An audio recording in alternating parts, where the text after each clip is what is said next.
Welcome to a series of podcasts discussing series of films. I'm Matt. I'm Dave. In a world inundated with prequels, sequels, spin-offs, and reboots, we ask the question, do we need one more?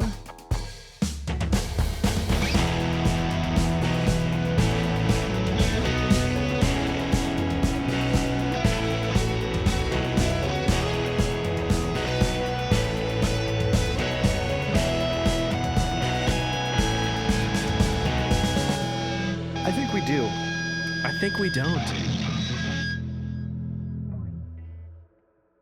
You know, Dave, if I had a nickel for every time Ty Burrell played a shitty boyfriend or like a not as interesting boyfriend, A bland... in a bland boyfriend in a movie from the mid to late 2000s, I'd have two nickels. A blank posted of a man getting cucked by the main actor. Exactly, which isn't a lot, but it's weird that it happened twice. I'm so glad you brought that up because I was watching this with a girlfriend of the pod, Abby, Nice.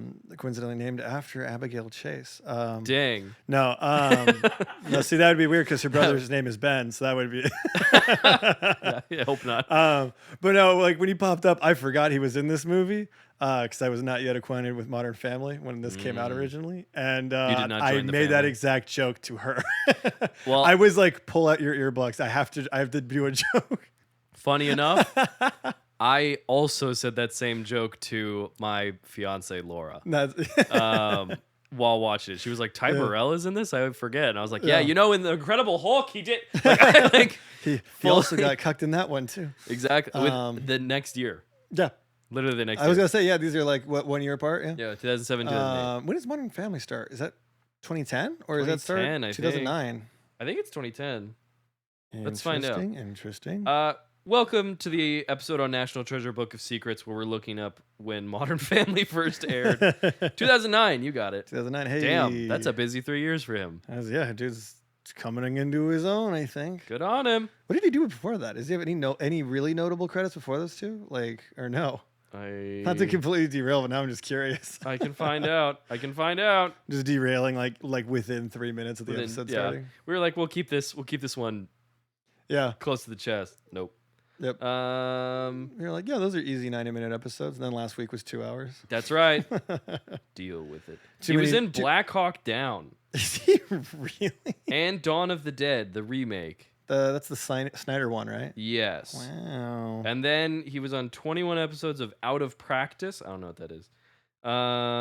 Same. Am I right? No. He did some stuff, but it was like his big things were like Black Hawk Down, Dawn of the Dead, and then Book of Secrets, Incredible Hulk, Modern Family.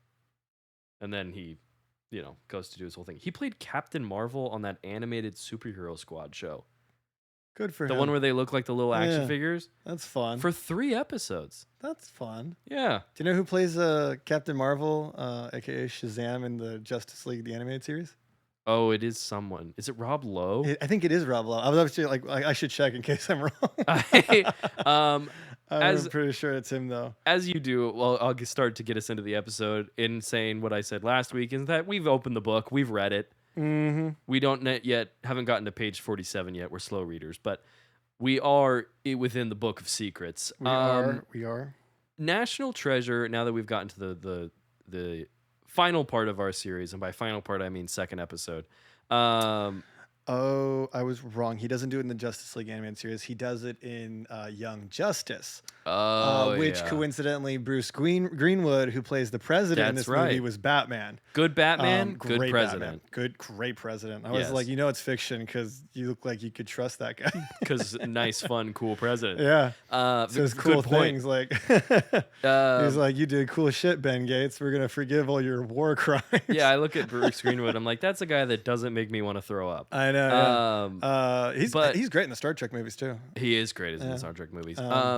Bring him back, but spoiler. National Treasure. I think this was one of the film series that kind of incited this podcast. I think was National Treasure. I think it was. Yeah. It was like that. That's funny. We didn't talk about that at all last week, but you were totally right about that. It hit me while we were like in between. Yeah. And I want to say like Terminator and Back to the Future were probably the ones that really got us. I think, right? I'm not. I think that's sort thinking of of when we anything sort of else. kicked it off. Yeah. Yeah. I don't know. We think it talk was about those. so much movies every time we meet. That's like, a good point. you'll be like, I came back. You like come back from Ireland. You're engaged and everything, and I'm like, dude, did you see the new episode of Peacemaker? Abby was like grilling me the other night. She's like, did you congratulate him on that? Please tell me you didn't just forget about that and just start talking about movies. And I was like, what was that supposed to mean? Yeah. I'm like, we were texting. We were talking about Tim Meadows. No, you did. I was like, we sometimes talk about real shit. yeah, we talk about real stuff too. But yeah, I kind of going into this, like, we referenced it a little bit last week, but your relationship with Book of Secrets is like watched it, but not as much as the first one. Basically, yeah. It's like I didn't see it in theaters, but we had the DVD on our shelf, and we would pop it in. Sometimes if we didn't feel like the first movie, we would just do the second one. But it definitely was not rewatched as much as the first one. And this one, I definitely have more space in between rewatching than the first one. Same. But I actually didn't own this on DVD, I don't think. Wow, fake fan. Yeah. Well, as a young boy, I was a fake fan. I was a young boy. I grew into a true Jedi. I gained all my little coins. It was like, it builds Nicolas Cage's face. Yeah, exactly. And then when it builds the face, he goes, whiskey, like that. Yeah. Bangers and mash. Bubbles and squeak. Hi, guys. I will. That's A+. Thank you. A+. I do think it's funny in this, and I don't know if this is the era of his career or if this is something that like Turteltaub wanted him to do more. Mm-hmm. Cage is a little bit withheld in the first one. Yeah. There's a little bit of Cageisms in there, but like he's pretty mellowed. Yeah, it's like mellowed Cage. Like this there's no one, crazy outbursts, but there are like goes full Cage. I think that the meme of him like went viral like in between these movies coming out. And I feel like then there was like an expectation for him to be more cagey. Because I literally wrote down a note. He's up the Cage in this one. I literally wrote the exact same thing. I was like, he's gone full Cage. He's gone full Cage. Well, even when he's talking to Voight outside the college campus, and he goes, don't you think you ever have the tendency to overreact? And and I was like, that's Cage. That's the meme Cage. That's not Gates. That's not. Yeah, it's like there's two eras of Cage, and these movies come out on both sides of it. Like I think one is before he's an internet meme, and then one's after. Yeah. But I think you can kind of feel that. I've always a little bit. liked this movie. I honestly, because this movie's the same year as other Nicolas Cage movie I mentioned last week. Next. Was it the next one after the Book Probably. of Secrets? I don't know the actual released order, but Fair enough. Probably. That's right. There's no way to find out. We'll never know. We'll never look that up. No one has that information. It's true. Not even Lionsgate. I was gonna say not even Nick Cage, but yeah, I didn't. Probably not. No. But too busy buying something Elvis had once. Yeah, true. He's like, I've bought this spear from 40 million years ago. But I will say, rewatching this movie, I still like the first one more. Yeah. But I do think this movie has some better parts. It's like this one has sense. a more I think the action is better. The action is better, and I think that's what makes this is I think a really fantastic sequel. But I will say the pitch for it, you already have to suspend quite a bit of disbelief for that first one to work and be enjoyable. With this one, you have to go even harder and give it a little bit more rope. Yes. This is probably a good time to switch into the plot, but this one is his family name, or I guess his name is disgraced. He's disgraced by Ed Harris, who also has ancestors. Yes. Shocker. He is born of. Do you have ancestors? I do. Oh. I come from a many line of men and women. What's that like? It's very human, I suppose. I kind of just popped into being. You were like the star child at the end of 2001. Yeah, you just appeared. Yeah, someone was like, "Oh, what's Back to the Future came out," and then 14 years later, I popped out. Your parents were around a cauldron, like Lex Luthor and Lenny Luthor, but they threw in Back to the Future, the vest, and then a Flash comic. And exactly. They struck it with lightning, and you popped out. And instead of powering down when I'm in shade, it's whenever I'm given Taco Bell. Yep. It is they come my down and kryptonite. like you open up like a bat. Yeah, exactly. But the best part of Superman 4 is when he's doing Batman shit. I agree. He might as well be hanging upside down in that one. True. But yeah, this one, yeah, it's like about him clearing his name, but also it's not. Well, really. it's really not. It's really like, well, we need an excuse It's for an him to have to excuse. go on the run and to do this insane thing. But honestly, this is the thing I was thinking about, and it hit me about an hour and 30 minutes into this watch. How does finding the gold actually prove that he's not part of the Lincoln assassination? That is such a good question. Because it really boils down to so obviously spoilers, but Ed Harris comes out because the movie starts with essentially Nicolas Cage as Ben Gates recalling the story that his father John Voight was told, that their great grandfather died burning these missing pages from the Booth Diary to prevent the Confederacy from getting gold. Yes. And thereby before definitive, like helping end the Civil War and stuff and uniting the United States. Yes. And then Ed Harris comes out of the shadows with the missing pages. The missing pages from the Booth doing some incredible Southern drawl. Yeah, it's awesome, dude. Which I am here for. I love Ed Harris in everything, especially when he's a villain. Also, ageless. Well, I think he's got that Patrick Stewart thing of he lost his hair so young that we were like, that man has looked 50 for 30 years. Yes. You go back to The Abyss and he looks the exact same age. 100%. Which if you haven't seen The Abyss fucking rules. James Cameron, I know you're busy with Avatar, but if other people are going to direct these other things, give us the True Lies 4K restoration and The Abyss. I agree. I concur I'm desperate. with this. And if you're in the midst of working on it, I apologize for yelling so loud. He comes out and basically says, no, your grandfather's name was on the list of conspirators. He actually burned them to keep his name off the list. Yes. And but ultimately what this boils down to is two men with different stories that were passed down. Because it is like, if we find the treasure, then that means that the story was real. It legitimizes but also no the one claim knows that what the treasure is. Is that thing of like, this is a treasure that no one knows if it truly exists. Well, it's not even that. They don't even know what the treasure they don't they even were know protecting they don't even know. So the thing is, they know there's gold or something. I think at the time that Civil War ancestors are beefing and doing stuff, they know there's a treasure, but they don't know what or where. Yeah, because the City of Gold they have is a clue to it. They don't. Plot. I think Nicolas Cage is the first to discover that it's actually a City of Gold situation. Yeah. But all they knew is that there's a treasure. They're trying to find it. The Gates family claim is that the pages were burned to keep the Confederates from finding it. And then Ed Harris comes out and saying, no, he burned it to keep his name out of the history books, which finding the treasure only proves that the treasure existed. It does not prove intention. Yes. Yes, it does.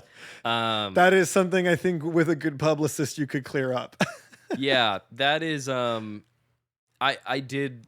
Not to blow this out before we get into the plot of this movie. No, it's because it's still a kick-ass adventure movie, but I'm like an hour and a half in, I went, that doesn't prove shit. Yeah, it is. It not also to again blow holes in the movie, but no, I mean, I this is part of the job of the podcast. It's kind of just a he said situation. Yeah, I think the action is better. I think Cage is funny in this, but I think I prefer his performance in the first one. Well, he's more of a real person in the first one, and he's more cartoony in this one, and it makes what's already a really tenuous. I think I see suspension of disbelief. Yeah, it feels less like he's using his tools to create Ben Gates as a character. No, he's kind of just relying on the Cage persona, I think, a little bit. Yes, and he still has some nice subdued moments. Like there's that moment in the dumbwaiter with them where he feels like, you're wearing the perfume I bought you. All that stuff. Yeah, and she's like, no, it isn't. It's the flowers. He's like, no, it's not. It's not. Yeah, I was like, you cheeky little bastard. I was like, that's really cute. Also, that is because she flew all the way and wore the perfume. We know what she's doing. Yeah. But let's talk plot. Yeah, so I also will say a little note, because I do want to get into the main plot, but just as a thing that I noticed this first time. What did I just say? We're moving on. No. I'm sorry. I find it interesting that the cold open of the last one is the story of Thomas Gates becoming a part of this treasure hunting Yeah, society. entering the legacy of this And grand government conspiracy, basically. And the second one is his end. Oh, because it's the same guy. Same guy. Yeah. Oh my god, I didn't even realize that. I would have assumed it was like the last guy's son. Yeah. But it actually totally would check out if that's just him growing up. I'm pretty sure it's him. Yeah. That makes so much more sense. I think is kind of cool. Yeah. Also kind of crazy that like it's like what only separated by like 100 years. So, well, no, because it would have been because it's Andrew Jackson. Yeah, Andrew Jackson into the is. Lincoln thing. Yeah, that's like 20 or 30 years. So it absolutely is him. Yeah. But yeah, I think that's interesting. And then we go into wow, I felt really dumb. Maybe someone can prove to me like how this proves the conspiracy. It's old. It's the old times. They all existed 100,000 years ago. We talked about last week about Cage seeming like a professor, despite the fact that he's not, and Indiana Jones is. But in this one, they do open with him going, so recapping, like he's like doing X never ever marks the spot. Yeah, but again, it's not even a class. No, it's not. It's like a TED Talk. It's like a TED Talk. Well, it's like a thing of like they're honoring his ancestor and the Gate legacy, essentially, or something. True. And his contribution to the United States or something. They're doing something like it's like a big, we're honoring him. And so I think they've been invited to sort of explain to everyone why they're doing the honors and stuff, or to speak on it and comment on it. And then the movie, so it's sort of a pseudo lecture situation, but and then immediately the movie sets up what the dramatic tension is going to be with this whole thing clearing his name, or dramatic tension. I put ancestral that kind of rivals that are not actually been beefing for centuries. But I will say, look, Sean Bean, great villain in the last one. Ed Harris, incredible villain. I don't think their dynamic is as good. The dynamic is good, but also they don't have as much scene. But Ed Harris is undeniably like intense in this. Yeah. I do think we'll talk about it when we get closer to the end. But by the end, he does get like his motivations are kind of like, no, that's it, man. Like you did all this for that. It is. I'm sure, if you ask nicely, you guys could have just teamed up from the beginning. Yeah, it is a little like. It's like you didn't have to do this at gunpoint, I don't think. Your thing? Yeah. But they line the page up and it matches the journal. Yeah. And Voight is very upset. Something understandably. Yes, of course. John Voight upset. Who knew? Oh. But. No, I think it's justifiably so. Like considering they spend the whole first movie being like, no, we're almost at a point where now we need to prove it because our academic cachet is in the toilet. Like, yeah. And then that's like one of the big like highlight wins is they're like, no, we've proved a bunch of haters wrong. Yeah. And only to be immediately dragged through the mud again. I do like keeping them on the back foot of things. I think if this movie if it was more directly, they were still like famous treasure hunters. Mm-hmm. The movie's not really concerned with that outside of a few jokes with Riley. Yeah. Which are funny. For the most part, I think. I like him. Do you know what taxes on $5 million are? $6 million. Great joke. And then when he's like, I love that scene of him being $5 million, $6 million, and then Nic Cage being like, my great great grandfather killed Lincoln. And they're like, he's like, my girlfriend kicked me out, and my great great grandfather killed Lincoln. He's like, wow, look at us. Our lives are going great. Which I like. They're sitting on like a literal curb. Like, yes. Also, I like this book stand of Riley's goofy little outfit. Yeah. It's very fun. His little... Like, I'm doing this Australian Indiana Jones thing. Vaguely Dundee. I've got a boomerang. It's so funny, and him sitting... It's just kind of sad, honestly. When he's looking at the photo of himself and he's behind the book. He's doing the pose. That is really funny. That's a pretty good... I mean, that joke's been done a lot, but that's a pretty good rendition of it. Yes. And again, Bartha, I think, is... pretty good in this role. He's great. He's still good. The dynamics are still fun in this one. But the movie really it's hard to like. There's not a lot of the movie just starts going. It kind of does. It's just sort of like, okay, so now we're problem solving. Everything they do is quite literally just another step of what is this code? How do we do it? Yeah. Getting one more step to what are we trying to do? It's different from the first because the first movie you're dropped into the adventure already going, whereas this one the adventure starts, but it's just immediately it's like we've literally it's like that thing of like we found the one clue that we've all been waiting to figure out, which is the key to the cipher. Yes, and in order to it's back at his house or the house from the beginning, right? Well, so no, the thing they break in because I think he needs several documents that he has pertaining to this adventure. Right. Plus, he's stealing Abigail Chase's key cards so they can break in and do tests. That is right. So he has to break into his old home so that he can break into a different place. And then that just sort of culminates with her just sort of agreeing to, because they strike a deal. But I'm jumping ahead a tiny bit. I just want to make it clear on the record that I've never, in very rare cases, am I a fan of we have now broken up in between movies. Yeah. It just feels forced a lot of the time. Yeah. Well, it's like the thing of like I think it's the thing of like it's like I think it's one of those things. It's the problem with sequels of we need the plot structure has to be identical. Like if you don't that's the formula. So like you have to like break them up so they can get back together again. Yeah. Like I don't hate the line of Cage being like, she started to use the word "so" a lot. So you know that. So you did. Yeah. Because it's like, so you broke it because your ego's a little too big. Yeah, it's like Cage is kind of like, you couldn't swallow your pride for 2 seconds and have a real conversation. Yeah. That I'm like, that's a shocker. Nice, like, you're still shouting. Yeah, exactly. Like it is that thing where like you hear Cage give that "so" monologue, and it's like, I might need to talk to you friend to friend for a second. Ben. Yeah, it's like I think you need to just go to therapy and unpack your ego. Yeah, it's or like later when Riley's like, "No, I can do it. I just don't like that you assume that I can do it." Yeah, and then she's like, "Thank you, Riley. You're proving my point." Which at the same time though, like I like that as a bit of writing of like a sort of a character flaw for him. It kind of actually it's kind of set up in that first movie. It's a good character. And carrying over, it's like, yeah, no, he would actually be kind of insufferable to be in a relationship with. Like, yeah, obviously those moments of like bonding over like history and cool shit can only get you so far. Agreed. But I'm also with you. I typically am not really a fan of them when they do the breakup stuff. Yeah, the one like I don't hate the Han Solo one because it's like it's been a long time. There's the whole thing with the kid, which would split them up. Yeah, and also Han Solo fucks everything up.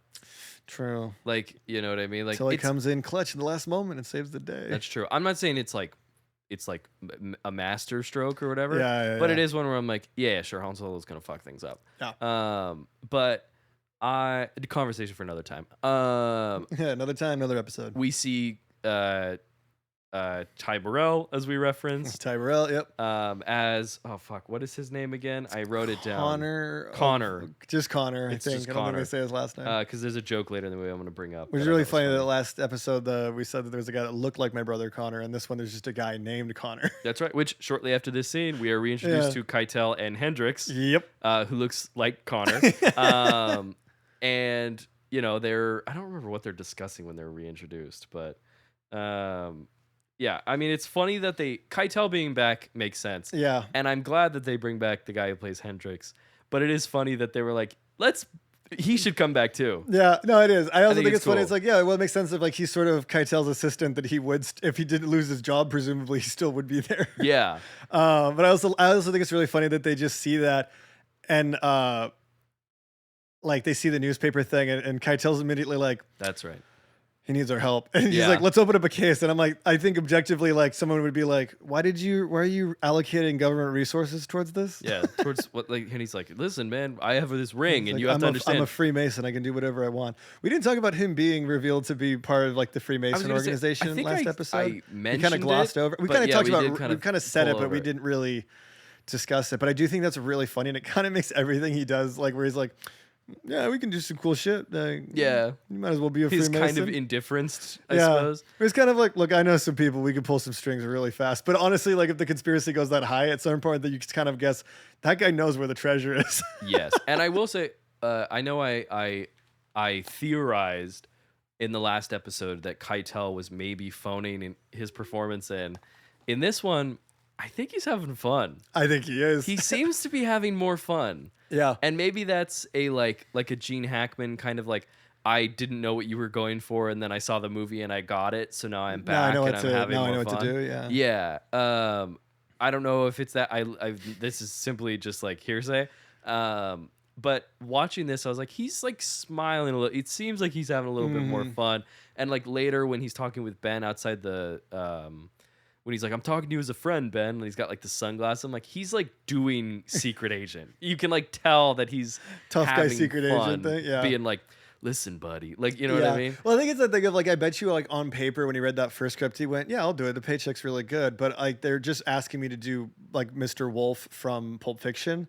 Yeah. Or whatever. And then he's like, yeah, I'm going to just go do a variation of something I've already done. But then when he sees it, he's like, oh, these movies are really fun though. I should lean into this a little bit more. True. But then Ben and them are looking, they're trying to uncover the cipher. Yeah. They uncover it with Labelle, and they call Abigail. Lady, yeah. Labelle lady, yes. There is a good bit because Ben is with his dad, right? Because he's staying with his dad. And there's a good joke, which I enjoy. It's mainly the deliveries where he's talking to Abigail on the phone, and Abigail hangs up, and Nic Cage goes, "She hung up," like kind of excited. She took your call. That's good. Yeah, he took your call. That's good. And I was like, this is a funny interaction. It's really funny. Again, Voight is good in these movies. Voight is good. I mean, when he's good, he's good. He's good before Christmases too. Not to be like I've never seen John Voight, all the movies that he's been in, and I'm like, National Treasure and 4 Christmases. Yeah, that's where it peaked. Not Midnight Cowboy. We're not going to talk about that. No. But yeah, I all that interaction is fun. It is very kind of divorced dad energy. It's incredibly divorced dad energy, but it is fun nonetheless. He's authentically divorced dad. That is true. Also, just calling this out, Ed Harris talks about his great-great-grandfather, says he was a Confederate general and a great man. Interesting. That sounds like an oxymoron, but that's what I wrote on my notes. Look at my notes. I literally wrote, sounds like an oxymoron. That sounds like a political stance. I maybe shouldn't say that too loud. I was like, all right, Ed Harris. But so they do the Labelle lady. Yep. Which is a reference to the Statue of Liberty. Yes. Because Labelle basically designed it. His made 3 of them. Justin Bartha is surprised there's more than one. Yep. Which is funny. Yep. I was expecting a Vegas place. joke. Yeah. But I guess I don't. Yeah, it was around then. Yeah. 2007. Yeah. I guess what was that? You said the Vegas thing that tripped me up, and I'm like, is there one in the Vegas? And I was like, oh, there is in the New York. But yeah, I guess Labelle didn't build that one, or presumably. Or did he? Dum, bum, bum, ba, dum, ba, dum. We got the drones going. That's what National Treasure 3 is about. It's a Vegas heist. Clooney's there, like, I'm not in this movie. You know what? Okay, hold on. Vegas Vacation. Oh shit, just Chevy Chase. Yeah, it's a whole crossing over. He's like, Ben, I'm your uncle. So they go to Paris, which I have a note where I said more like international treasure. Hey, good joke, right? We like that joke. Hey, good. I'm glad I like it enough. I'm glad we all think that that's funny and not obvious and dumb. But they go to wait, back up. Explain the whole thing to me again. Okay, so national. No, I'm kidding. But they go to visit the Statue of Liberty. Yep. I alluded to in France. In France, yes. I alluded to this. Are they in the bridge that's in Inception? Sure. I haven't watched Inception. I don't know enough about actual landmarks. I was just thinking about that bit in Parks and Rec where he's like, "But it's the bridge from Inception." Oh, true. What I do know is that that drone camera is bullshit. Oh, yeah. That's the one that I was talking about last week. Where there's the camera enhance, where it's like grainy camera. That thing glitches to a different camera. It happens, and I'm like, no. He's going from like a Nokia brick phone camera to like a FX3. Like, yes. I was like, that's hilarious. Yeah. But they get stopped by the police. Yep. I love these 2 French guys. Yeah. I think they're very funny. Oh, you actually understand democracy. Yeah. You're a cool American. And then Riley shows up and they're like, you're getting a ticket. We hate you. Yeah. That you. In fact, we're going to set you on fire. You get the ticket. So great. I love when Riley's like, you want to go with your new best friend here? And Ben is like confused. He's like, come on, man. They're the cops. Be nice. Yeah, and Riley's like, no, I'm having a shitty week. I owe $6 million in taxes. So mad right now. No, we have done that a couple times on this episode, doing at the exact same time. We have, on this episode especially. We're gonna have to do we're gonna have to hire an intern because we don't have interns that work for free here because we don't have interns. But we do have interns that we pay. Yeah, it's us. We're the interns. We are the interns, but we don't pay ourselves. We don't pay ourselves. We should pay ourselves in pride. But Yeah, I love this little interaction with the two French cops. I think is very funny. This is another great scene where Ben Gates gets to just monologue in front of people, and I said this is this movie's pen monologue. Yes, very much so. Well, because I love also the cops being like really they're like, what? They're like confused but invested. Yeah. And so that leads them to the Resolute desk. The one guy who doesn't speak English is like, is that Nicolas Cage? Yeah, he's like, I think that's from Peggy Sue Got Married. Moonstruck? Dude. He lost his hand. He lost his bride. He did. That movie fucking rules. Dude, Moonstruck is one of the best movies ever made. If you've never seen it. It's my second favorite rom-com. It's, what's your first? When Harry Met Sally. That's pretty good. I know it's kind of an obvious one. It's kind of an obvious one, but it's like the definitive one. It's really hard to ignore how good that movie is. Yeah. But yeah, Moonstruck is up there. I love Moonstruck. That movie's great. But yeah, so they leads them to the Resolute. Leads them to the Resolute desk, in which Abigail decides to tag along, or because John Voight calls her and says that she needs help. Yep. And this is where we get, as we were. I like how they literally go to France for 2 seconds. And, like what I would assume is I feel like they got there, didn't even check into their hotel, went to the airport immediately and left. Yeah. And I know I made the international treasure joke, but like joke he said with quotations. Yeah.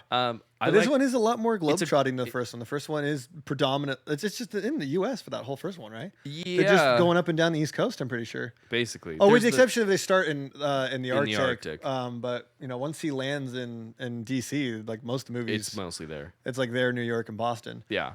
But I like this being more globetrotting. I kind of like it's more globetrotting. I think it's kind of what allows us. It's funny that it's like globetrotting only to be like North Dakota.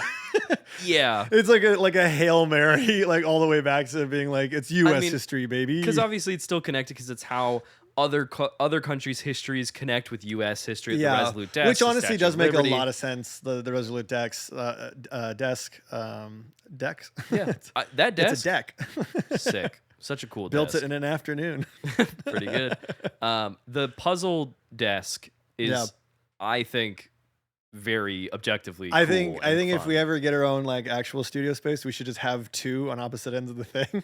I love that. We should hide messages. Very into that. That's how we'll write. If you can unlock the box, you get the next part of the script. I've always thought this. I don't know if I told you. Hopefully one day we get like an office, and I want the front of the office to be like a hidden book. Like I want to have a hidden bookshelf that opens into the main office. Yeah. We'll get there. We'll put the Resolute desk in there. I do that here. We got that like hallway here. I think it would be fun if at the end it looked like a bookcase, and then you open it and there's a whole hallway. Yes, very into that. But yeah, so we go to Buckingham Palace. Cage gets to go full Cage. Gets to go full Cage. Which like I said, I know I said that, I think he's better in the first one.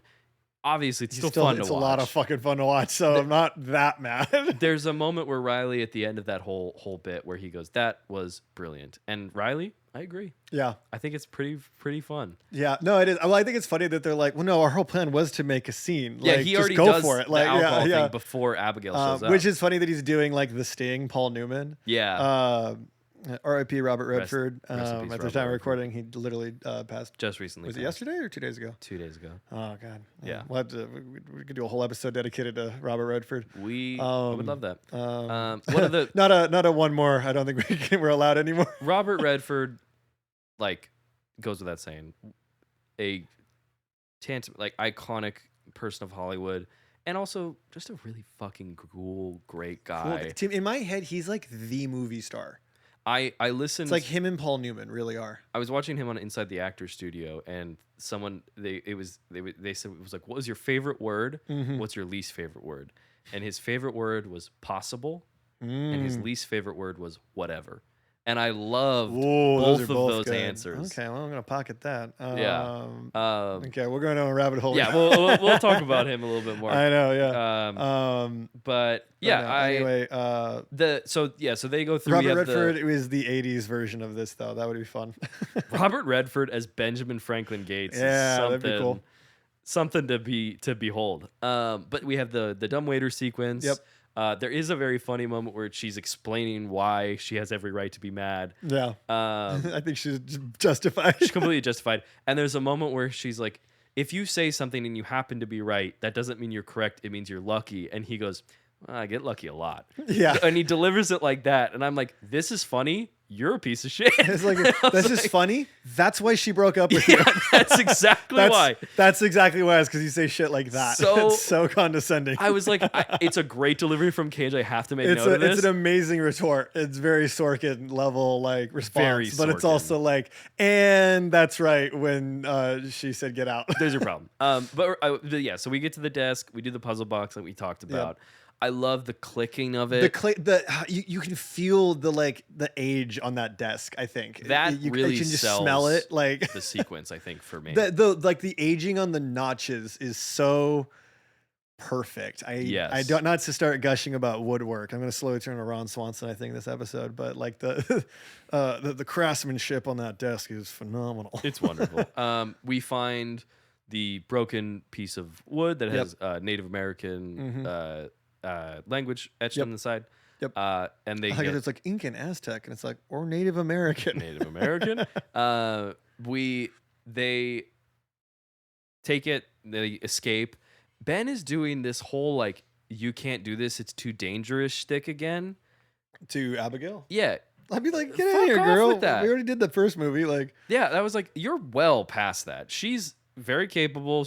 You don't have to do the I need to protect you, blah, blah, blah, blah, blah. She's like, I've already been shot at a bunch. Like, what else could fucking happen? This is one of the movies, and this is, I think, there are one of the problems I think people have with sequels, and I think a problem this movie kind of has, is that it feels like at times that characters have forgotten the lessons that they learned in the first one. It has. It actually would be funny if she just straight up was like, what are you doing right now? Yeah.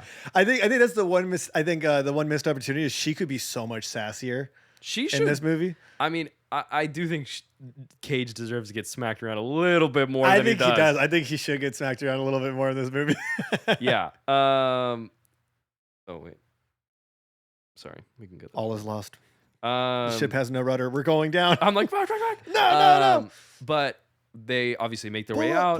Pull up. They are being tracked by Ed Harris. Yep. He's doing the Sean Bean playbook. He does the exact same thing. This movie is beat for beat the exact same movie. Yes.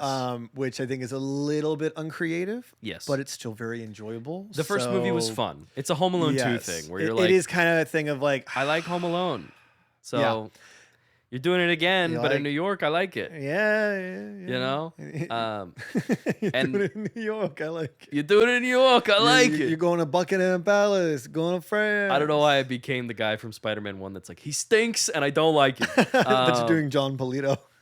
Oh, yeah, I could be doing John Polito. That's pretty good. I love your work. Great stuff. I love it. I'm a Brother Shavers. But what is that, like an Irish monk? Not. But yeah, so they get chased, and this is the first point where free I was T-shirt like, to whoever figures. Free T-shirt to whoever can quote me on that. Yeah, where that's from. All right, I just have to cut it now because I wasted way too much time trying. That's all right. We got it. My brain glitched trying to do something creative. But this was the bit. Creative? What is that? I don't know. Me neither. They'll tell me when I get older. Let me know. So that's not gonna happen. Yeah. Peter Pan complex. It was at this moment in the movie that I started to think, I was like, this might have better parts than the first one, because I think this car chase is objectively better than the car first chase one. is better. I was actually gonna say, I feel like we just kind of joked about McQuarrie like taking notes, but I feel like when they saw that, they were like, no, we just want to do this, but even more amped up in like Fallout, where they do the Paris chase and like the Morocco chase. Like we do the wheel on the other side of the car joke, which is like, if you're shooting in London, you're not doing a wrong side of the road joke. Did you really shoot in London? You know what I mean? Exactly. You got to do it. It's a staple. But all that's the barrels, like all that shit. He gave a look. Oh yeah, good. I'm glad we're all. The kegs exploding is a nice touch. And when they're driving through all the people, the extras in front of the truck. I will say, when he turns and he sees Ed Harris following them, and he's like, "Run!" I'm like, "Why?" Yeah, you don't actually know he's got guns at this point. I think they're just used to being shot at. It's just a fight or flight response. In his defense, I'm just sort of like, it's that funny thing of like, where I'm like, motivationally speaking, you don't really have enough evidence to support that you need to start running away from this guy, because you could just sort of cryptically keep moving at the same pace and they would keep following you, and then you could just try to lose them doing something much subtler. Yes. But then it's like they're running and then they are getting shot at. So it's like, well, these guys do have intent to kill apparently. So it's the thing Abigail is saying where she's like, you just kind of happened to be right about this. I get lucky a lot. Yeah. God, the way he says all that his points are in so luck and intelligence. Unbelievable. He's just an asshole. Yeah, just an asshole. I think you mentioned this last week, the traffic cam gag. Yeah. Which is, I think, smart. I think the whole idea of it's writing super level, creative, but I'm like, there's no way. When they do that first photo of what it is, I'm like, you can't even see him in the first, like, I also, but just before they zoom in, it's like, it's just a car windshield. Yes. I also love his, and this is mainly just for the video, people on video, but like, I love his like the like blank look that he gives when he's just like.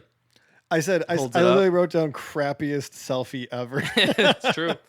But yeah, so he tosses it out the window. Yeah. Good on that henchman for just diving right into the water. Dude, doesn't even hesitate. Dude's trying to earn that bread. He does, like, and he does. I'm like, shit, what is Ed Harris paying you? And do you have like sick children? Yeah. Like, you're working dude's for your committed paycheck. to the cause, you know? He's not quiet quitting. No, he's not. That man does not say whatever. You ever quiet quit?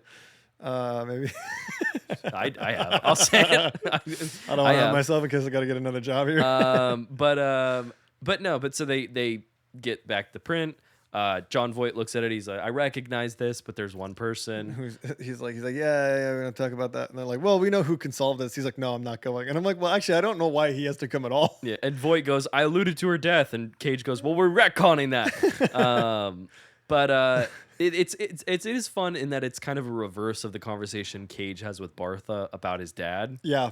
But there is that bit again of the Gatesmen being kind of dumb, where he's like, it is a thing if they let their pride get in the way of having meaningful relationships. Well, even when he's like, I haven't seen her in 25 years, and he's like 32, and he's like 32. Oh shit, like, 32 years. He has that look of like, I'd like to apologize for forgetting. Yeah, I'm I sorry. I know that's your mom. Like, which honestly, it's those little looks that kind of make those conversations for me. Where you're like, that is such a dad thing. That is true. And you are right. He doesn't really have to come. No, it's that thing of like, they're like, we just want him to be in the adventure. Sometimes you get FOMO. You want to hang out. Sometimes you get FOMO. Sometimes they're just like, Jon Voight needs to be here for some reason. Did you see that Cillian Murphy interview where they were like, do you have FOMO for not being in the Odyssey? And he said, I have ROMO, relief of missing out. Yeah, he's like, I finally just get to sit in one and watch it. Yeah, he's like, I'm tired, bro. Which I thought was so funny. But I think Helen Mirren is inspired casting for. It is for. I honestly, Emily? I'm like, is that yes, I think it is. Yeah, I think it's Emily. I was gonna say, bizarrely, it's like this sounds like on paper, Jon Voight and Helen Mirren being the parents of Nicolas Cage doesn't sound like it makes sense. But you looking at those two, I'm like, I see how these features intersected into that mahogany looking face. I get it. Also, Helen Mirren just fucking rules. It is Emily. Okay, nice. She just rules. Yep. I'm happy to see her in everything. Yep. I like that it seems to be implied that they got a divorce on the fact that he lost a couple of toothbrushes. Yeah, it is funny they go right into It seems that argument escalated to the point of like that was the straw that broke the camel's back. Yeah, it was like about the toothbrushes, but not really. They picked the up after that fight 32 years later without missing out beat. Yeah. Though yeah, he's just like, Mom, you have to just look over here. Please look over here. He's like, no, it goes in the travel pack. It goes in the luggage. Who packed the luggage? Yeah, I'm like, well, if that's true, then that is on Helen Mirren, to be honest. It's so good. And they uncover it, yeah. They talk about the other things and they realize now they have to go to the White House. Yep. Yeah, which I mean, we're getting to the point where he's like, I have to kidnap the president of the United States. I'm like, or you could let things be. Yeah. You could drop this.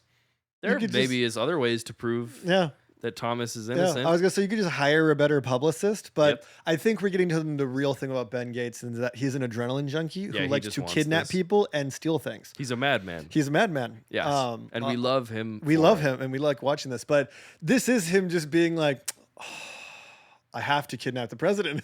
I really need somebody to be like, you really don't have to do that. You really don't need to do that. But I also like that everyone's like freaking out, and then Riley's just like, no, I'm in. Sure. Yeah. Let's just do it. I like that this movie keeps the tradition and ups the ante of argument grown men arguing with little children. Yeah. That like the kid takes the piss out of Riley in the first one, and then in the second one, it's Ben just like yelling at like this little kid in a bow tie. Yeah, this kid who's into QAnon conspiracies probably. Yeah, basically, yeah. Yep, they go to the White House because they got to get into the other desk first. Yes, they do the same puzzle box. Same puzzle box. They cuck Phil. Yes, they do pretty badly. There's a it's a weird scene. It's kind of a weird scene. It's got a weird energy to it. It's got a weird energy. It's funny, but it's got a weird energy to it. There is a funny moment of her when she pulls up underneath the couch and her head is there, and it's before Ty Burrell pops down underneath. And she like sighs. She's like, I fucking hate that I'm doing this. And then she comes in and she's like, "Where's the earring?" Like she kind of switches, which is a good. I do think it's funny where she's her. like, "Do you think it's on the floor?" And he's like, "Yeah." It was also in this moment that I realized Ben is wearing a weird suit. He's wearing a very weird suit. It's like he has like a striped tie with a fits pinstripe are not as suit. good in this one, and I don't know what that's about. His hairline is also. I don't know what's happening. So this is where he's committing to a different toupee, or maybe he's given up on the toupee. I don't know what's going on. So Not to just straight out accuse him of that, but it's what's okay. going on there? There in the last one, there was a hair system, mm-hmm. and in this one, there is a different hair system. From what I have gathered in my very light research, is that he changed. What's the word that I'm looking for? Suppliers of his hair system. That he has a new process. It's a different thing. Interesting. So I was gonna say, I think this is the Bangkok Dangerous haircut he starts doing. A look that I think is terrible until Walton Goggins starts doing it, and I think it looks a lot better on him. Well, Goggins also, that's his hair. True. That's kind of not to say anything about Cage. Yeah, Cage has got good hair now. I think he's worked. It looks better now than it does now. But this is that 2007 era of Nic Cage, that like run of movies like Bangkok Dangerous, this Sorcerer's Apprentice. Like the hair choices are interesting. Yeah. Well, Sorcerer's Apprentice, that might be a full wig. That's a full wig, I guess. But it's like it's got this sort of like he wants like curls. I think. Yeah. He wants waves. Well, he wants the volume, I suppose. True. But yeah, I do think that suit is quite weird, and I did not notice it until just now. But that's okay. Yeah. Wear what you want. Fit. Be what you want to be, Barbie icon. Girl. Yeah. Benjamin Franklin Gates. Yeah. This movie is like in discussing it and thinking about it. Yeah. It's weird. It's still fun. Oh, the whole movie, or just yeah, the whole movie. Well, it's like that thing of like if you think about it too hard, you'll ruin the movie probably. But yeah, because we get into the whole secret book, President's Book. Yep, which is kind of cool, but also kind of cool. I mean, it's the mystery that's really the thing. Page 47. This is the moment where we get to do the echo of the first movie where Riley gets to say something that the other people don't know about. Yep. I think it's so sad that no one reads his book. I was like, Riley might need new friends. I think he does, yeah. I feel like Abigail. He's just like, I'm moving. And it's like, you didn't even open the fucking mail, dude. Such a half-assed excuse. The way he says it, I was moving. I was like, come on, bro. Yeah, they're abusing Riley at this point.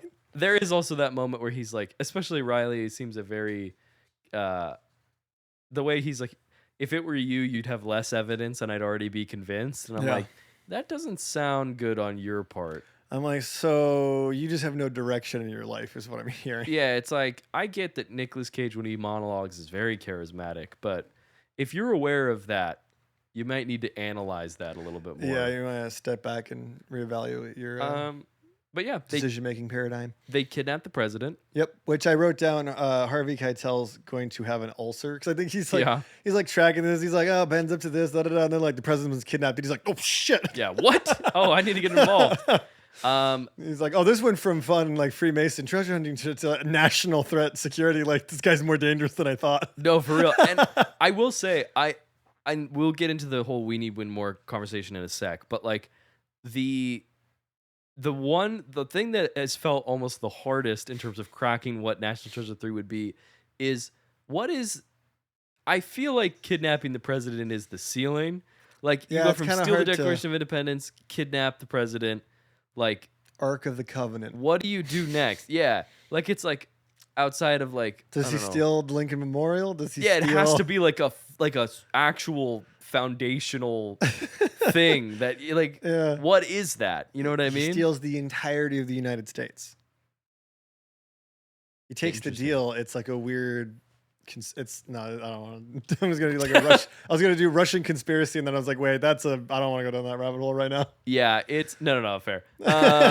We'll talk about that later. No, but yeah, I just don't know where you go from there. Yeah, I don't know because the whole what would he steal and for what? You know, which is already like made this movie already has that impossible task of like, well, what do you do? Like. The whole like thing about that first movie is the Declaration of Independence is an impossible thing to steal. Yeah. Or is it? You know, and that's where all the fun is. In this one, it's like I have to kidnap the president. Like I remember the trailer came out, and I was like, "What?" Yes, and I think that sequence is fun. It's maybe not as because it's not a heist, really. Yeah, it's more like I just need to get alone for like 2 seconds. Yeah, I think it's funny. I like when he like comes out of the scuba gear and he's like, maybe one day I'll wear this tuxedo to a party I was actually invited to, which I think is really funny. That is a funny joke. I also like John Voight in the boat being like, "Hey, under Article 1, I can be here," and they're like. We can detain you for 20 years. And he's like, I'm going to go right back where I came from. You where's guys have a nice the emergency brake? It's right. Yeah, where's my emergency reverse the fuck out of here? Get that off. But like we mentioned, Bruce Greenwood, such killer. I think he's played John F. Kennedy. I think he plays it in the movie 13 Days, maybe, I want to say. I mean, he's giving He's basically doing Kennedy in this one again, which I bet why they were doing it. They're like, hey, get that guy who played Kennedy. There's that moment later where he's like, when we are reintroduced to him at the end of the movie in the hangar, and it reveals him, and he's got his like leg up on the table. And I was like, you're a slutty little he is. He's up there like posing like Woody the cowboy. I was like, okay. He's like, you've got a friend in me, Ben. And she's like, wings come out. Yeah, literally, exactly.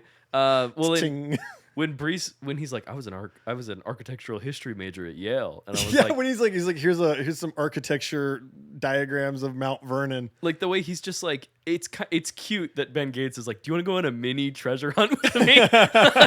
I know. Happy birthday, Mr. President. You want to go on a mini treasure hunt?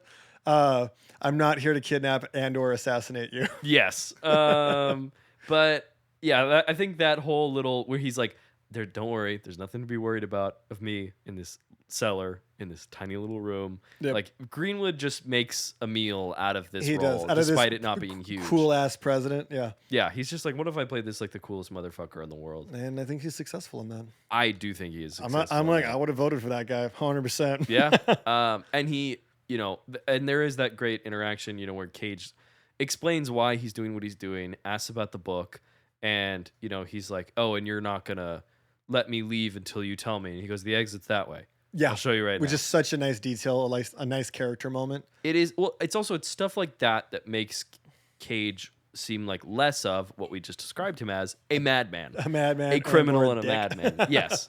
That he's like, no, I understand I'm doing something crazy right now. Like, you can leave. Mm-hmm. And also, I'm sure it's his ego and confidence of being like, I think I'm going to get this guy to tell me. He's like, I think I can just use collaboration and charisma to talk him into it, which unfortunately it does work. Well, not unfortunately, I get lucky a lot. He gets lucky a lot, exactly. We gotta stop. We did it again. We really are gonna have to go through and edit all these together, see what happens. Super good. It's a Gen Z edit or whatever. Yeah. But yeah, the millennial I had to explain. Is it a Gen Z or a millennial or is it millennial pause? It's millennial pause and Gen Z edit, which is dated myself asking that question. I explained that the millennial pause to my older sister, and she had a good laugh about that. Yep. But this whole like when he's like the book is real, like all that stuff, I think is. The book stuff is the highlight of the movie for me. Well, that's the funny thing is it's called National Treasure 2 Book of Secrets, but that is like such a small part of this whole thing.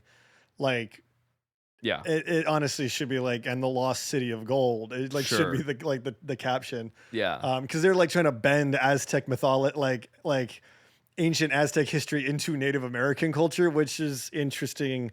They're doing a lot choice with there. this, that the city of gold is in Mount Rushmore. Yeah, or that they moved it or was always there and built around it. Yeah, it's a little. They're justifying that all that genocide and desecration of sacred ground was government was to help beat the Confederates. Well, when we are heroes. I mentioned this last year about historical Trail of Tears. Who cares?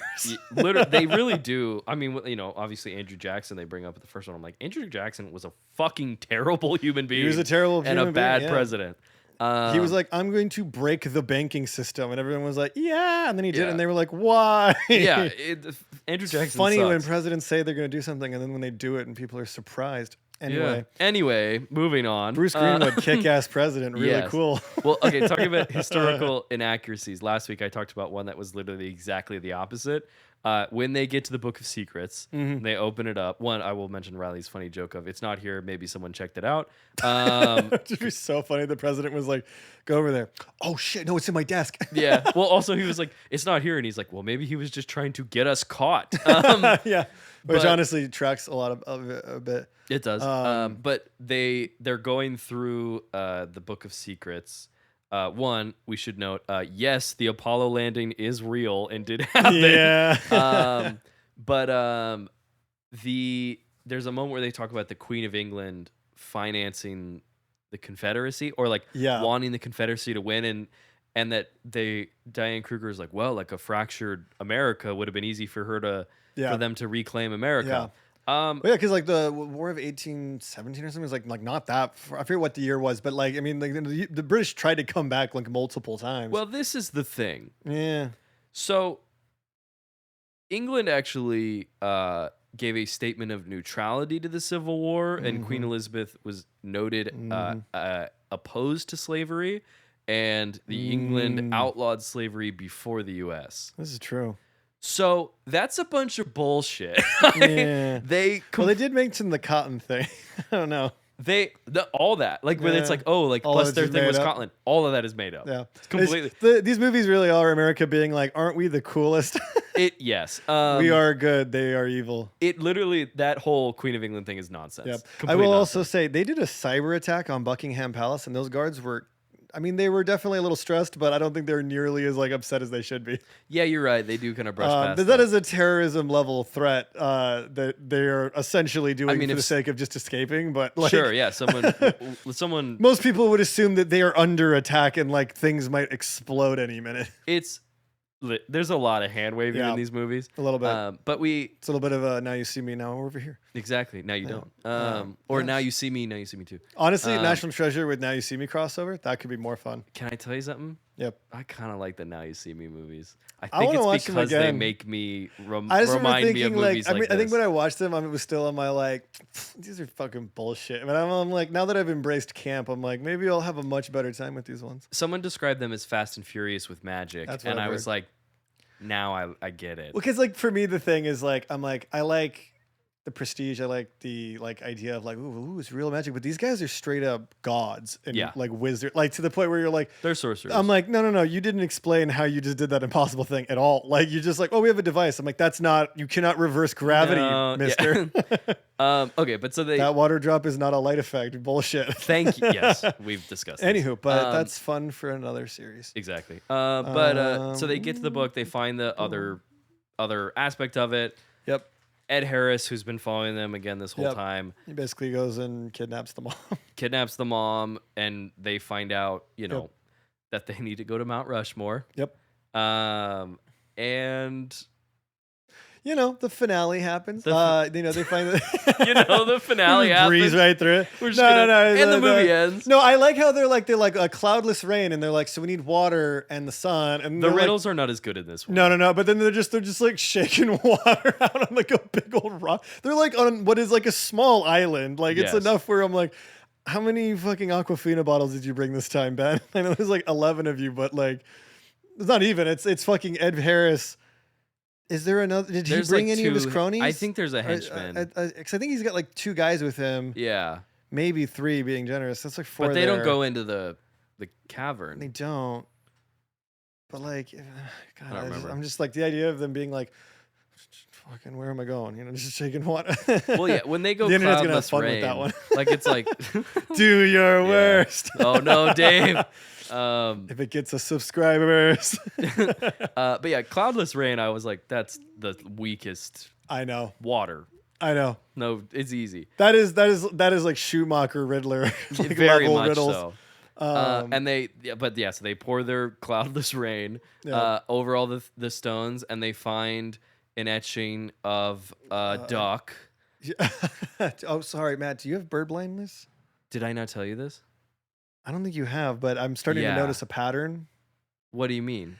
Well, like, you know, we've seen some aviation inclined animals, birds, and this is the thing, is that like, and I've just noticed you seem to be thinking they're not the ones. I think maybe we just disagree on what they should be called. Do we want to get on this on camera? Yeah. Do we want to get into this right now? I think we do. Okay, listen. Look, we have the intervention banner up. Dish and I worked really hard on it, and you haven't noticed. I'll go this camera. You want me to talk to this camera? Talk to this camera. Okay, listen. Explain. I have bird blindness. I knew it.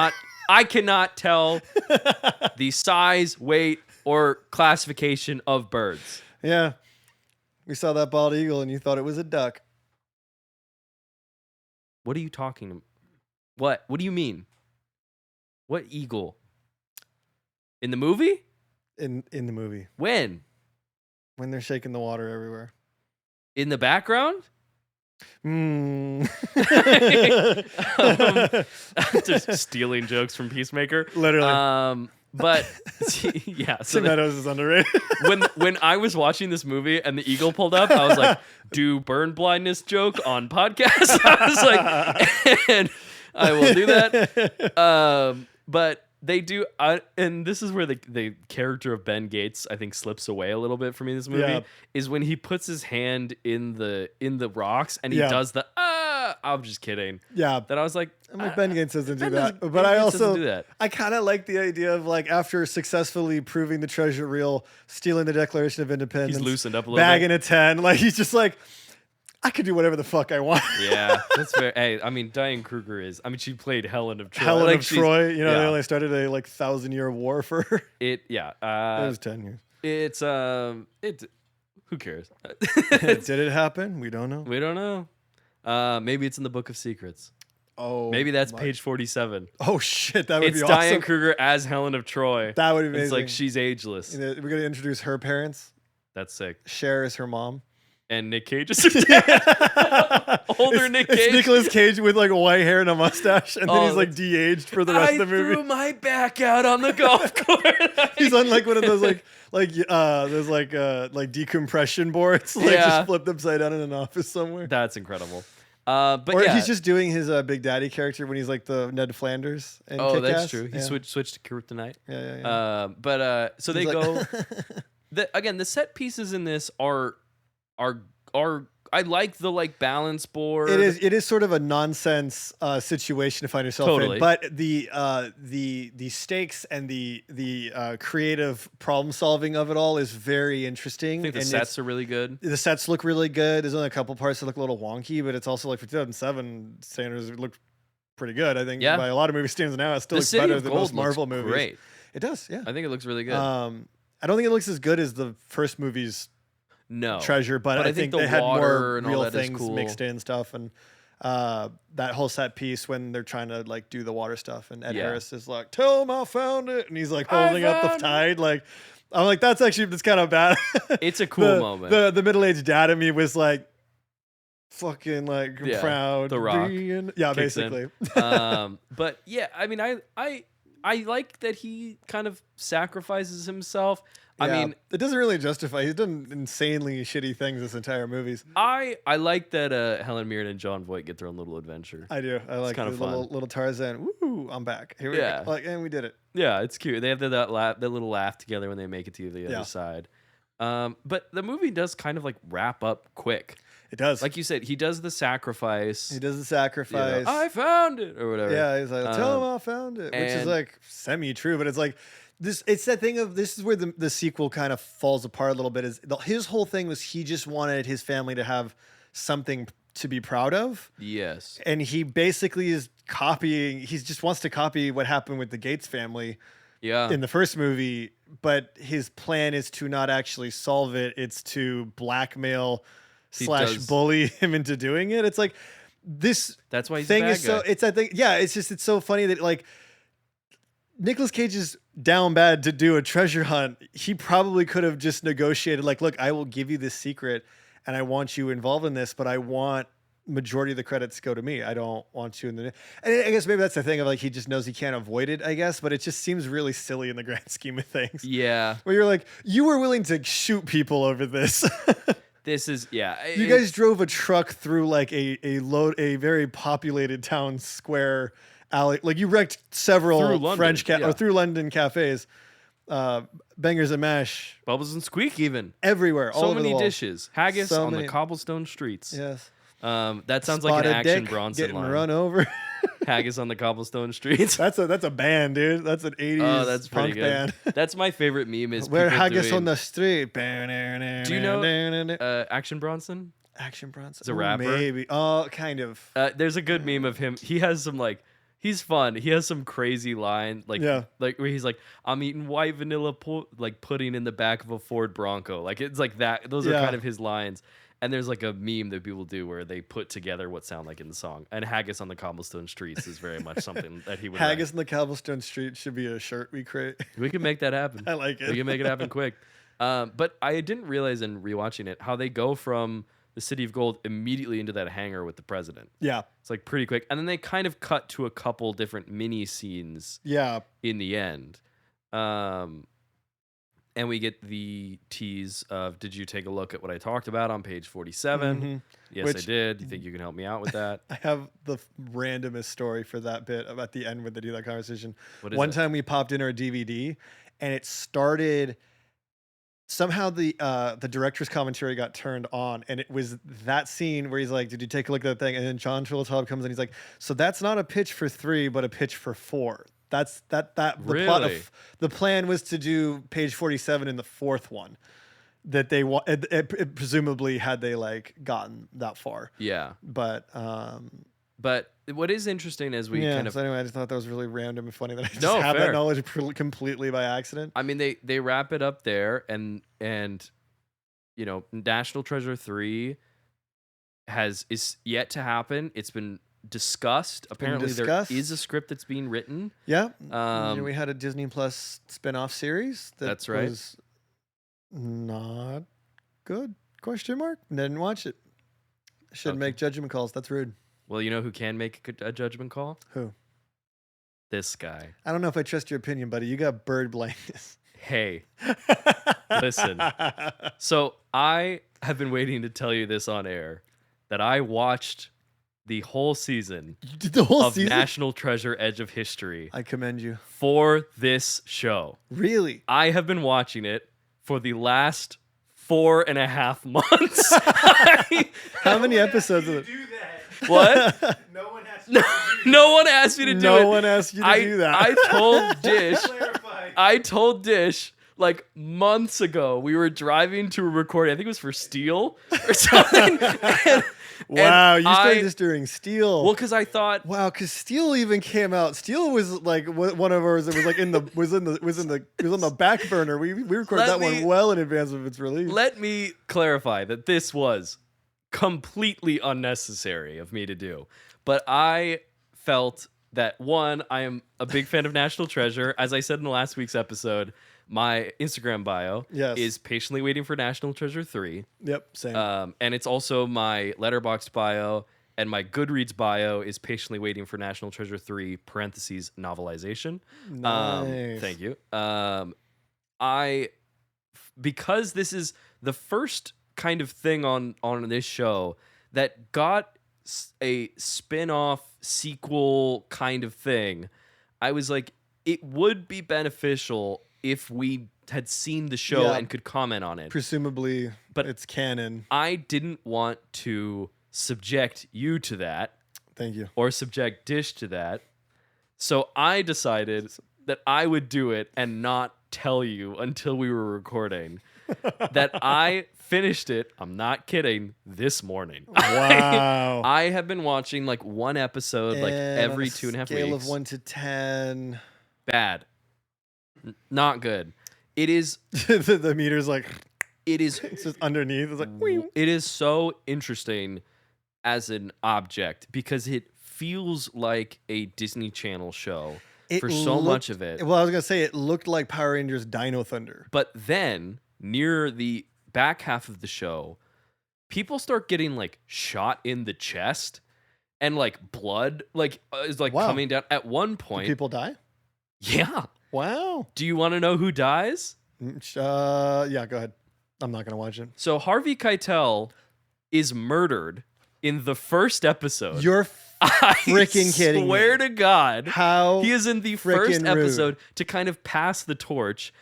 He is plagued with dementia, and he is murdered by, it is a mystery. We assume it is Catherine Zeta-Jones's Billy, who is phoning it the fuck in the whole season. At least it feels that way. I love Catherine Zeta-Jones. That. Justin Bartha returns for one episode. Interesting.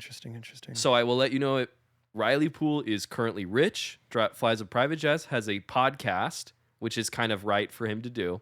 No, that feels fair. Ben and Abigail are together, and there is is there a little Ben Gates? Well, they play with it a little bit. Abigail Chase. So Bartha's on the phone when he comes in the middle in the show, and he says, "Give my love to Charlotte for me." And I went, "Oh, that's kind of cute. They have a daughter. They name it Charlotte." And then at the end of the episode, he gets a photo, and he goes, "Ben just sent me a photo of Charlotte to his like assistant." He goes, "Here, take a look," and it's a German Shepherd. So they have a dog named Charlotte. We named the dog Indiana. Exactly. They don't have a kid. There is. That's actually really feels like fitting for them. They're like, we're too busy doing treasure hunts. I actually kind of like that. And they also feel like they'd be like, we don't want kids. Yes. I respect that decision for anyone. So Bartha's in there. One of the main cast members, there's a group of like 5 of them. It's like a Scooby gang. Oh, yeah, that's one too many. One of them, the guy who is on You Stargirl. can't treasure hunt with 5 people. You ghost hunt with 5 people. I think the trio is perfect in these movies. I should say, no disrespect to any of the cast. I'm not trying to be too rude, but unfortunately it just is not a show that comes together. But one of the main kids is supposed to be the grandson of Harvey Keitel.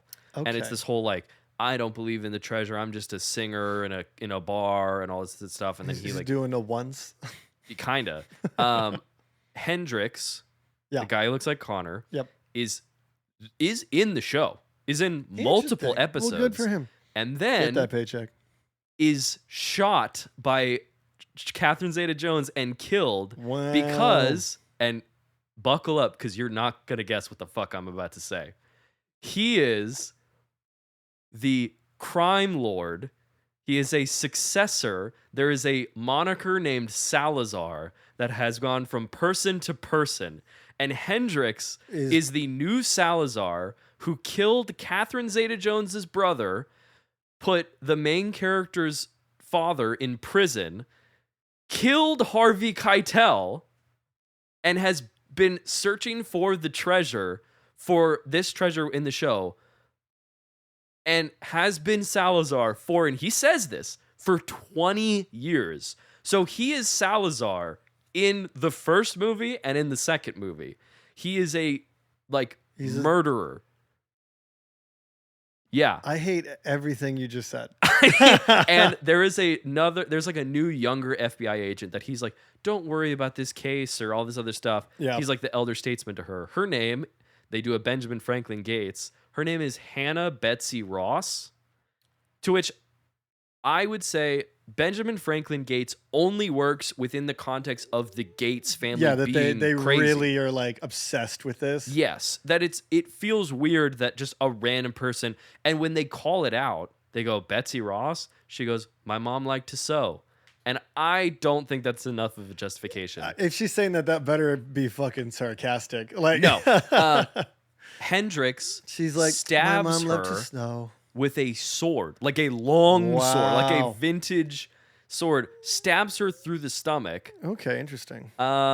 And I'm trying to think of other things that are important to bring up from this show. We don't need to keep talking about the show. Well, I guess if we want to talk about a I potential watched it third for one. 4 No, I'm kidding. No. I did this to myself. No, this is crazy.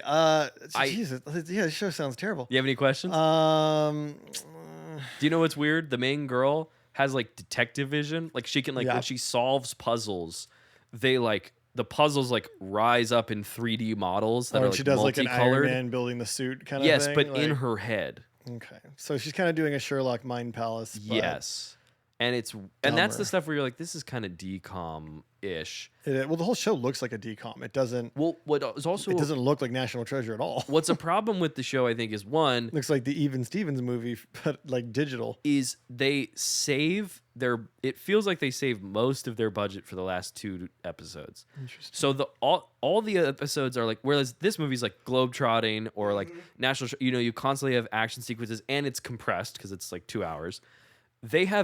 These episodes are 47 minutes long. So I watched like basically 10 hours of this show. Like there are more. Man, I'm so sorry, man. No, I don't apologize. I did that. I knew what I was getting into. No, yeah. No, I know. I don't have to apologize. The filmmaker shit. No. I needed to do this.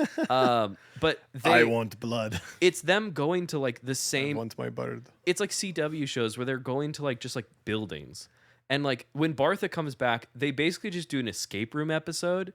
That like they go because like Harvey Keitel's funeral is happening and Bartha shows up. Gotcha. And they but accidentally Ben Gates doesn't. No, he wanted to or something. I don't believe that. It's one of those like he feels terrible. He couldn't. He'd be like, no, I have to come and dramatically put my hand on the man who got me out of prison, not once but twice. Yeah. So Ben Gates does not make an appearance. He's only referenced in the first episode where Keitel's like, I knew a guy a lot like you, and then Bartha's like. Brings up Ben and Abigail, but they lock him in an escape room the entire episode, and it's about him like not. The whole episode is about him like not being. Is he good enough on his own? Interesting. Is kind of what the episode is about. You know what's funny? I just watched the movie Escape Room. What'd you think? We don't have to talk about it. All right, fair enough. No, actually, it's funny. The puzzles in that movie are actually kind of good. So there's a moment like the movie starts off kind of terrible, and then when it locks into the puzzles, you're like, this movie actually might be good. And then they just give up by the third act of the movie. It just stops caring. I've been wanting to watch it. They literally just go Hail Mary. I think it's kind of worth checking out. I think it's fun enough to like give it a watch, but last 10 minutes they just completely give up on that one. Gotcha. But it's fun. It's on Netflix right now. Trying to think of other National Treasure show things that are important. They go to Graceland. They do a break-in at Graceland. Because they have to steal Elvis. They kind of exhume his tomb. There's a record that they need to, or there's like a part on his guitar that they need because Elvis was affiliated with like I think someone from Mesoamerica, and it's on like a record and they play it. They do a I'm gonna steal the Declaration of Independence, but it's someone's lunch. No. And they beat him up and it's not as good. Shove him in a locker. So they save that for episode 7 or 8 out of 10 episodes, and it's I'm going to break my father out of prison. That's the line. Nice. So it's a prison break. I'm gonna be honest, does not play in the same way. Boring. Because also like prison break things, I think it's also just in the context of like media. Like people break out of prison all the time. You know what I mean? Like stealing the Declaration of Independence. What does that have to do with our nation's great history? And like it's weird. I mean, and there are things that I think are kind of interesting about it. I don't hate the characters, but they're just a little too like adult. They all are like adult writing 20-year-olds, and so that's really annoying a lot of the time. It sounds annoying. And it ends with them like teeing up a second season in like the weakest way I've ever seen, where they like obviously they discover the treasure, I was about to ask, Catherine Zeta-Jones goes to jail. Nice. They saved the 101 Dalmatians. Exactly. You've nailed it. That's hilarious. I was looking at it and I meant to watch the trailer or like the first. I kind of thought maybe I'd have time to watch the first episode, but it just got away from me. And I was just looking. I'm like, it's just Cruella DeVille looking ass, and I was like, fucking Catherine Zeta-Jones. It's a bad show. Ghost. But they put it together like an exhibit. And the guy who's they pimp Justin Bartha's ride. Nice. No, that they go to pimp John Voight's ride. Yeah, exactly. They're like, oh, what is this, a 78 Buick? We can do better. We can do better. But you got a fish tank in here now. The guy who plays Keitel's grandson comes back and he's like, I was looking through my grandfather's clue room, which is what they call it. Mm-hmm. And he's like, and I have a clue room. Do you? You've been working on your clue room for a minute. Yeah, but this is a whole contractor thing I'm trying to work out. Yeah. But with these California laws, with the rezoning laws and everything. You can't even get a pool built these days. No. But he. I talked about my love of woodworking. I made a deck joke. You got it. You're nailing it. Not a dick joke, a deck joke. DECK. Yes. But he comes in and he's like, I found this tape, and it's like a cassette tape. And he's like, I found this, and it has to do with the treasure, with the same treasure. And they're like, oh, great, we should add it to the exhibit. And he goes, no, we can't. And they're like, well, why not? And he goes, because there's some other stuff on it too. And they go, like other treasure stuff? And he goes, and then it ends. And that's the end of the show. Oh my God. Wow, and that is weak. It ended, and I was like, bro. They pick up season 2, and they're like, so we should burn that sex tape. And he's like, yeah. I was expecting the end of the season to have like some reference to Nic Cage, right? Some like, like someone's, wants to get in contact with you. Or, that sounds like a no Cage 0 out of 10 for me. This is the thing, and this is where I'm trying not to be rude to the cast. It's like, and we can get out of this to talk about We Need One More. But I did want to explain this. No, honestly, I think it's worth talking because we're about to begin into the big question. This is where I think the We Need One More comes in, and this is why I think for the show failed. One, I don't think it's a good show. Yeah. But also, people didn't watch it because National Treasure is Nicolas Cage. It kind of is. And like, it is that thing where it's like, it's not to the level of like, like nobody can play Indiana Jones but Harrison Ford, like that kind of a thing. But it is like, what makes this series of movies work is Cage's commitment. And if he's not in it, kind of it's what's the point? Yeah, what are you doing? Yeah. I don't know. Yeah, like unless you can find someone who's equally like exciting to watch, but really good at playing that like kind of insane romantic. Like I don't know that we have like an analog. We don't have an analog. I mean, part of me thinks it would be really, and I know this is such a basic answer, but at the same time, I weirdly think he could pull it off. Timothy Chalamet is like a son of Cage kind of thing. I could letting him try to do a little bit of a Cagey. Yeah. Let him go full Cage. I think there's maybe something in there, but like, I don't know. But you want to talk score or? Yeah, let's talk score. Don't want to cut you off. I feel like you had one more thought there. Don't watch the show. Okay. I only did it as a work obligation. Yeah. And by obligation, I mean self-inflicted. Self-inflicted masochism. Yeah. Yes. I really was like, I think if we don't talk about it at all, it would be Laura. There were many times I was watching the show and Laura would be like in the room and she'd be like, when she first saw me watching it, she was like, what the fuck is this? And I was like, it's the National Treasure show. That's funny. And I watched it on the plane. I watched 2 episodes on the plane when I was in Ireland or traveling to Ireland. And every time I would like look at her and she would be like, just give me like a nod of like, why are you doing this? And frankly, I am happy it's over. I almost didn't finish it. Wow. I literally watched it this morning at 6:30. Wow. You're committed. Listen, I applaud you. I care about this show. I care about you guys. I care about the people watching. Mm-hmm. I can't confirm that I'm going to do this for every series we do. Mm-hmm. But maybe sometimes I'll pull a wild card out there and watch something that doesn't need to be watched. But all right, you want to start talking score? Yes. So we'll give the main score. The We Need score. The We Need one score. One score. Points goes to 9. The title of this segment every week. It's good. It's part of the tradition. It is. But the We Need one score, it's out of 9. Each of us are allotted a wild card, a limited amount of wild cards to give it an extra 10 point. If it gets the 10, it goes into the We Need One scoreboard. Title possibly being adjusted.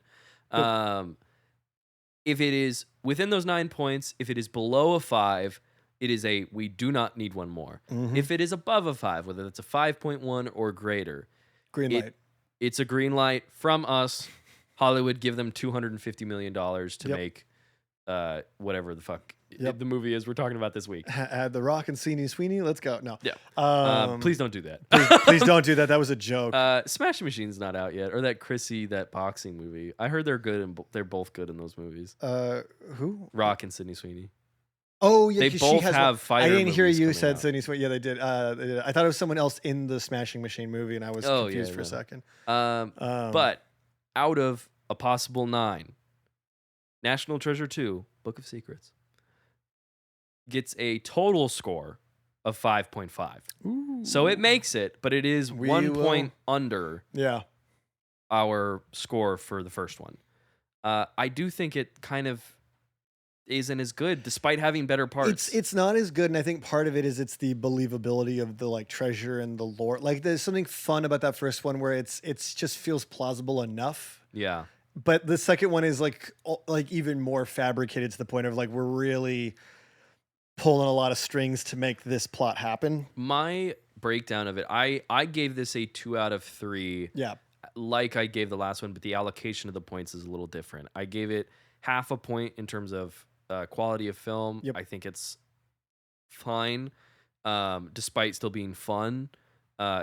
Which goes into the rewatchability. I would rewatch this, but I'm giving it a half because if I'm gonna watch National Treasure, I'm gonna watch the first one. Exactly. Like this doesn't bring anything that I couldn't get on like just watching a clip of Nic Cage doing the drunk thing. Yep. Did you just watch that scene? Yeah, it's like that seems fun. I'm good. But Let's it does see Ed get Harris's sacrifice because it's just Ed Harris being cool as fuck. But yes, but it does get the full point for narrative runway. I think the page 47 thing is such like we talked about last week. It's such a clear like lineup for something to happen, and there is part of me that I'm like almost on a Fast and Furious level where I'm like, let's get nuts with it. I remember there were rumors that the third one might have been Atlantis. What does U.S. history have to do with that, man? I don't give a shit.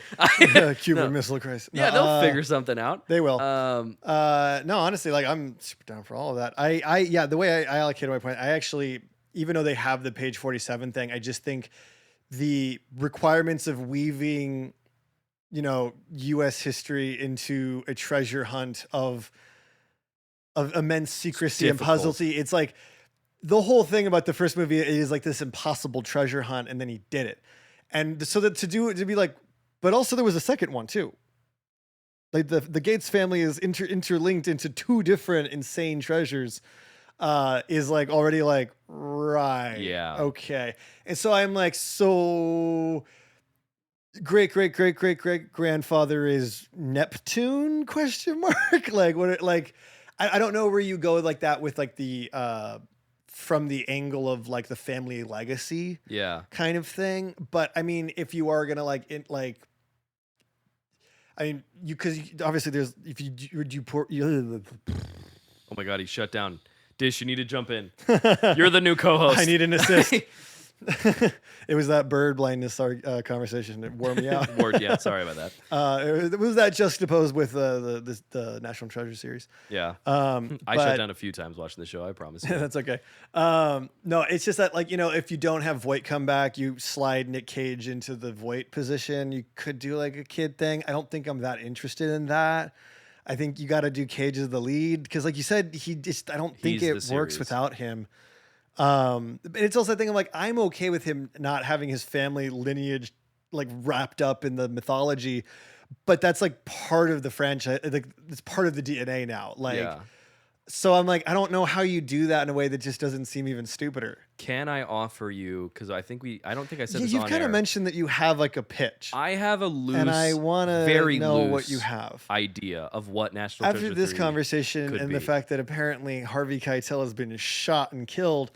Presumably, I think we kind of joked about John Berthnell being in it, but him taking up the role of FBI manhunter sounds fun to me. But the person who's currently writing the script, I believe, said they will not acknowledge the show, but they will, the events that took place, like Keitel will it will still be taken into effect. Which I will say, Keitel is an old man. Like, Yep. I don't think if you bring him back, I would say even if he was still alive at that show, He'd be man behind desk wouldn't or bring him standing back. there at that point. I Yeah. mean, he kind of does that anyway. But My idea for National Treasure 3 does not necessarily have to do with the Gates family, but it is more about a reckoning with, maybe reckoning is too strong a word, but for lack of a better word, I'm going to use it. Reckoning with American history. That I think what it is that and not to be like social media like that, but I think you team up, you pit Cage, Diane Kruger and Justin Bartha against a new team of treasure hunters who are basically internet stars or influencers. They got to go up against influencers. But no, not that they go up against influencers, because I know that sounds cringy. The idea is that basically that they are like ghost hunters in the sense of what they do is bullshit. That Gotcha. They are manipulating and warping American so it's like history. it's like an Ancient Aliens level. Yes, that they are misrepresenting history, and that when a new treasure is uncovered, that Cage goes on the trek to find the treasure, and that these fake ghost hunter treasure hunters tag along. Or not tag along with him, but also go on the treasure hunt, so that it is a two-team right behind him. Yes, that it is a two-team fighting, but it is them trying to legitimize themselves. Yeah. And Cage trying to, but in doing that, they are still manipulating and misrepresenting American history, which I think is something that is something that needs to be reckoned with. I think that idea has legs. Misrepresenting American history, and that Cage, that the truth of American history is what can lead to them finding the treasure. Well, I mean, anything can work. I like it. That is the only idea I can think of that is... No, it's like one of those things. I know I kind of said has there's some not a lot kind of of runway, theme. but I do want another one because the treasure hunting parts are just too damn fun. Yeah, my I bio love me is a legit. good adventure movie. My bio is legit. I hated that I just said that. My bio says I'm just a dog with a blog. Well, and I agree. those are I have true. the same sentiments. Hey, valid. But I am patiently waiting for it. I will not clamor at the gates, but when it arrives... You're not like... I'll give a golf clap. Eric Andre. Let me in. Let me in. Well, if I could be Andre a National 3000, Treasure I'm like, that's 3, not it. I just am hearing the name. fair. I would love to be in it. That would be fun. I want to say Code Red. Yep. You want to say Code Red? Let's do So it. bad. We'll make it happen. But I do want to see a third one. I want to see a third one, and I want to think- see him and Abigail still together. Agreed. Don't do the breakup thing. Don't make again. them break up a third time. That's just stupid. Yeah. Yeah. So Just should keep we them together. They can still bicker, but they just work through it. They True. go to therapy. Should we, now that we have wrapped up our series on National Treasure, do we Yep. want to say what we're doing next week? Yes, we should, so I know what movies to watch. All right. You want me to cue it up? Yes, hit me. All right. Well, listen, not to pat myself on the back too much, but obviously I watched National Treasure: Edge of History, which was quite Edging of history. No. like a very different show. I downloaded the wrong link. yes, you did. I watched maybe too much. I of don't it, know what regrettably. link you were. Anyway, I have a given. conversation with my therapist about it. Watching National Treasure 3, seeing what is happening. Watching National Treasure 3? Excuse me. 2? Watching Edge of History. Gotcha. And seeing what happened that that Agent Hendricks became a bad guy. That was really scary. But you know what's even scarier? Taxes? Even scarier than that? The concept of death? All right. After those two. Ducks? Well, that's true. Yeah. Halloween. Oh. Starting next week, we will be playing it a little differently. We will be doing the four separate attempts at restarting the Halloween franchise. Yes. So what we will start with is original Halloween, and then we will move into H2O, the 20-year Halloween reunion, where they try to bring Jamie back. Yep. We will then go to the Rob Zombie Halloween, where they try to reboot it completely. Yep. And then we will go into the legacy sequel that ignores all of the previous sequels, Halloween 2018. Yep. There are a lot of Halloween movies. So this isn't. Should we do one more reboot? I think is the real question of this series. Exactly, and it is really about looking at how they recontextualize things and try to, and if there's grounds for this, is there a way for this? Well, it should be fun because there's a lot to unpack with those movies. Lot to unpack. A lot of lore, a lot of legacy, a lot of sequels we will not be talking about, but we'll have to mention probably. Will I watch all the Halloween sequels? Probably not. I don't really have the time. Not. That's but I'll 20 movies, something like I'll maybe try to get to it. I don't know. But I don't expect that. Yeah. I don't, just because I did this for National Treasure doesn't mean I'm doing it every time. You're like beating up in a corner, like, I've got more in me, I can do more. Listen, I have other stuff I have to do too. And we're like, you don't have to kidnap Once the president. This show becomes our full-time job, you might see it happen more, but for right now, it's when I feel like it, okay? You diving in that really is us being like, you don't have to steal another document, Ben. I've opened Pandora's box. You really have. And I'm ready for the consequences. Well, I'm ready for it. Any final thoughts? I've locked that door and we're going to start watching the show. Okay, cool. Well, I am okay with you locking it. I was going to lock it because we really need to talk about the bird blindness thing. Hey, Dish, can you unlock that door over there real quick? Should we open it up? There's a therapist behind it. It's a bird therapist? Like, oh no, it's a hummingbird. It's Jason Sudeikis in a bird costume doing the Ted Lasso voice. That's wild. It's Mickey 17. It's the guy in the pigeon costume. Oh, I haven't seen Mickey 17. There's a guy in a pigeon costume. I'm fascinated by what you just said right now. I don't even understand it fully, to be honest. Well, I know what I'm watching tonight. But let's go find some buried treasure. Let's go find some buried treasures and accurately identify ducks and eagles. You can do that. Okay. It's not going to be as much fun if it's just me. I will try, but I cannot make any promises. All right. We'll have a fun adventure together. We'll see you next week, guys. Thank you for listening to We Need One More. Be sure to follow us on socials like TikTok and Instagram at WNOM Podcast to stay up to date on upcoming episodes. And feel free to join our Discord community where you can share your thoughts on the movies we're watching together. That's going to be at WNOM Podcast server with the link in the bio. Don't forget to comment, like, and subscribe. That's the best way to support the show and to let us know that you need one more. We'll see you next week.